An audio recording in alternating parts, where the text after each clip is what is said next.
Welcome to the Red Clinic Podcast. I'm Dr. Schwalen, licensed psychologist and expert in the treatment of eating disorders. Today I'm going to do what we do best and provide some eating disorder education. I was actually talking to a really great guy. He's our director of operations at the Red Clinic and at Next Steps Worldwide, because I was asking him, just from a parenting perspective, what kind of issues do you deal with when you are experiencing eating and food and just that whole gamut with children? What's going on in your home? And he gave me an excellent example of picky eating. And so what I want to do today is just go more in depth into picky eating, because I think that this is a very common issue amongst parents everywhere, especially with younger kids. And in previous episodes, I have discussed full-blown eating disorder, picky eating, which we refer to in the eating disorder world as avoidant and restrictive food intake disorder. But you don't necessarily have to have a full-blown eating disorder to have a child who struggles with picky eating. And so I decided today to go ahead and talk a little bit more on that and just give really good examples to help normalize the struggle, but also to give some insight into when it really is an issue, to make sure you parents out there have the tools you need to get the help you need. So the example that was provided to me today was a classic example. So you parents out there are going to know exactly what I'm talking about when I say, this particular dad shared with me that he has a 4-year-old and then like a almost 2-year-old child. And they really prefer certain chicken nuggets from certain restaurants. And then they also have a really difficult time increasing the variety in their established repertoire.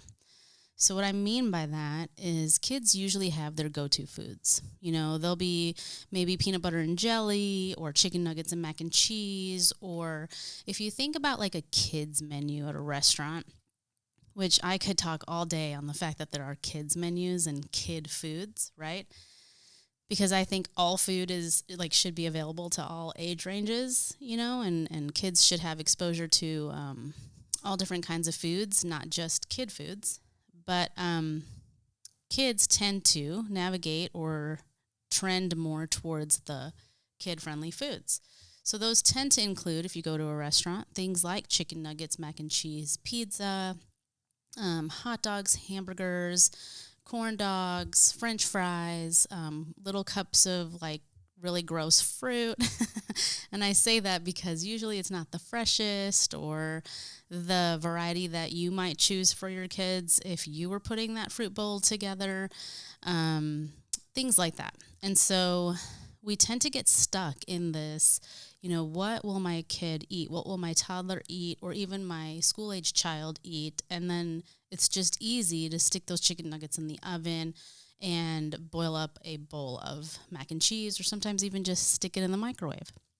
So kids can become picky eaters because it's just more convenient for us as parents to feed them the same types of things over and over again, especially because we're busy and we have a lot going on.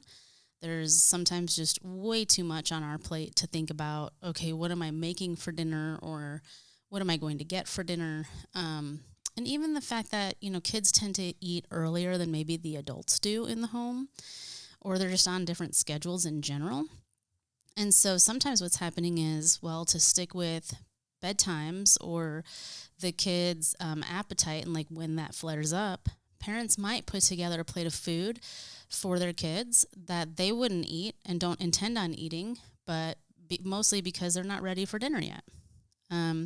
So there's a ton of different reasons why kids end up becoming picky eaters. The example that this dad gave me was that he was trying to expose his children to peanut butter and jelly sandwiches.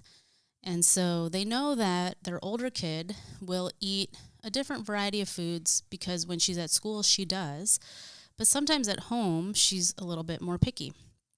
And so the real-life example that he provided to me was that he gave his younger daughter a bite of a peanut butter jelly sandwich, and it was the first time she'd ever tried it. And she made a face and kind of spit it out after a couple seconds of having it in her mouth. And so then they turned to the older child and asked her if she also wanted to try a bite. And she did the same thing. She took a bite, chewed it for a couple seconds, spit it out, and said, "This is yucky." And instantly the parent's response was, "Okay, well then what do you want? What can we give you?" And so right there is kind of where that's the moment I want to talk about.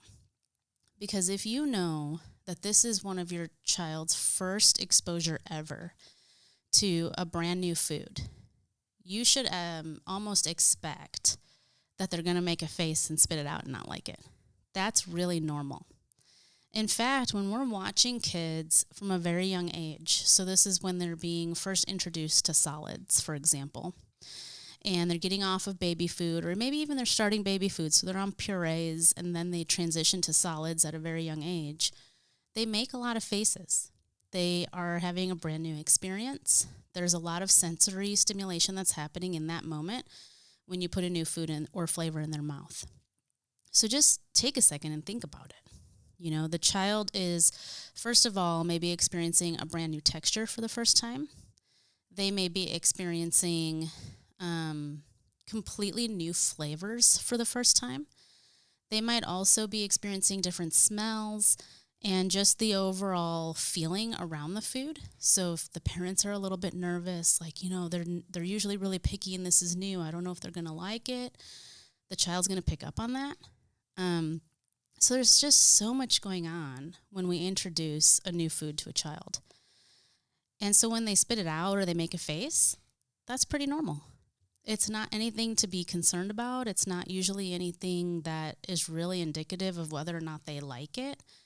And for you as the parent to just assume that they don't like it because of that response that they had actually is making the decision for them, in some cases, to become a picky eater. They like what they like because they've gotten used to those certain foods that they eat versus being, you know, consistently challenged and exposed to new foods. So a lot of the time when I hear the example this dad gave me, I pick up more on the parent's anxiety around introducing new food versus the child's anxiety. Now, the thing that can happen is when this pattern plays out over and over again, and the parents kind of, you know, give in and don't insist on, well, this is what's for dinner, you can choose to eat it or not, that kind of thing. Instead, they turn into short order cooks. And when they become short order cooks, they're kind of chasing their tail, like trying to find anything that this kid will eat just to make sure their child gets something to eat. And that's a sign of just really good parenting, right? I mean, I would never expect a parent to not feed their child or not have the worry, right, that their kid isn't getting enough. Because as really good parents, they really want their child to not be hungry or to continue growing and to get the nutrition that they need. So I know right away when I hear, you know, parents, you're kind of chasing down different menu items so that at least your child will eat.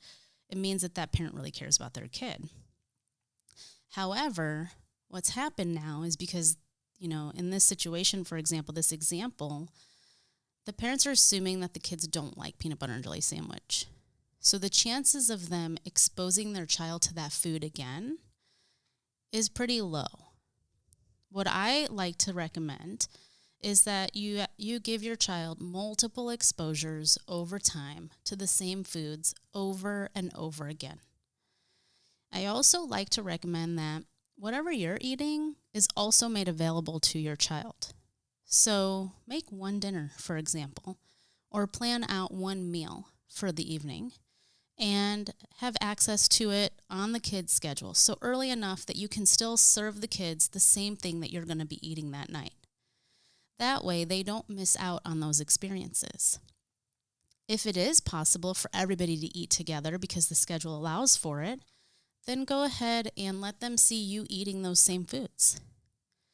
If they're interested in what's on your plate and won't eat the exact same thing on their plate, but they want it because it's on yours, let them eat it off of your plate. The more and more they get to see you eating a variety of foods and they experience it as a family sitting down to eat one meal, the more and more opportunity they will have to also start getting used to newer foods. So your child can go from being a picky eater to a well-versed eater, someone who has good variety, as long as you are giving them multiple opportunities to establish those foods in their repertoire. Now, sometimes parents will say, well, they just really don't like it, and I know this because I have given them the food over and over again.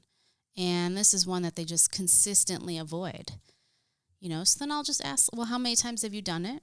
Is it more than just once or twice? If it's been, months of presenting the food to the child and they consistently avoid it, I think that's fair. Then maybe your child truly has developed a preference around eating, chicken versus fish, and that's okay. Now, with parents, sometimes they get nervous because sometimes kids will have like a gagging response, or it's like a very dramatic response when presented with new foods. Again, if you're not truly concerned about like anything medical or their safety, and it may just seem more like a behavioral response, go ahead and try to expose it to them again. The other question I always get is, well, or not question, but this is a really good example I've gotten from families in the past. My child is presented the food that we eat as a family, but if they choose not to eat it, they at least have the option of getting a glass of milk before dinner, or a peanut butter jelly sandwich, or something, that's kind of easy, a banana or something small, so that they don't have to go to bed hungry. Well, usually what we find is that if a child knows that those options are available to them, it's much easier for them to resist the food on their plate. And so that's when I might want to know a little bit more information. It's like, why is this child consistently choosing to refuse to eat certain foods? Is it because they know the other food is available to them? Is this more of like a control issue? Because sometimes it can turn into that for kids, especially when kids may not feel control in other aspects of their life. And then I might say, we need a little bit more information here. Let's find out what's going on.